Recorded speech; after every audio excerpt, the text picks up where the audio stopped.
Un homme est mort et est allé au paradis, mais a été rejeté par Dieu, qui a dit que l'enfer était sa vraie destination. Cependant, quand l'homme est arrivé en enfer, les démons ont fermé les portes sur lui avec mépris. C'était vraiment une situation sans issue, ni au paradis, ni à l'enfer. Peu de temps avant, cet homme gros était un pauvre sans le sou, vivant une vie de faim et de difficulté, ce qui l'a amené à envisager le suicide. Il est entré dans la forêt voulant trouver un arbre approprié pour se pendre. Inattendu, il a rencontré un démon féroce. Le démon l'a salué chaleureusement, et menaça de prendre la vie de Mathias au moindre prétexte. Mais Mathias n'avait pas peur de mourir et n'était pas intimidé par le démon non plus. Il dit qu'il avait un encens spécial capable de vaincre les démons et qu'il était prêt à aller en enfer pour jouer avec eux. Le démon, qui n'était pas très malin, fut si effrayé qu'il s'agenouilla sur le champ et supplia pour sa clémence.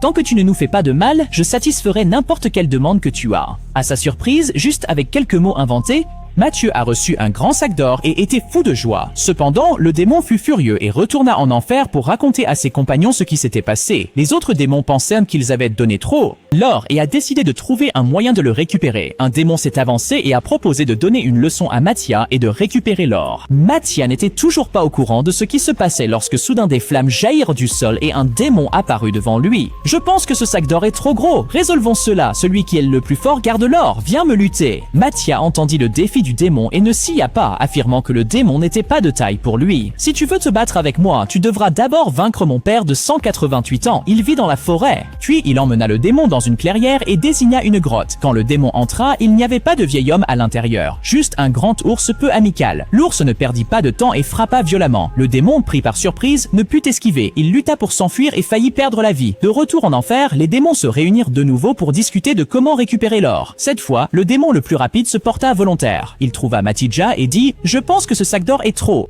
gros pour toi. Faisons une course. Celui qui court le plus vite obtient l'or. »« Je ne vais pas courir contre toi, » répondit immédiatement Mathia. « Mon surnom est Petit Éclair et vous les démons ne faites pas le poids face à moi, mais j'ai un petit-fils inoffensif. Si tu peux le battre, je te laisserai gagner. »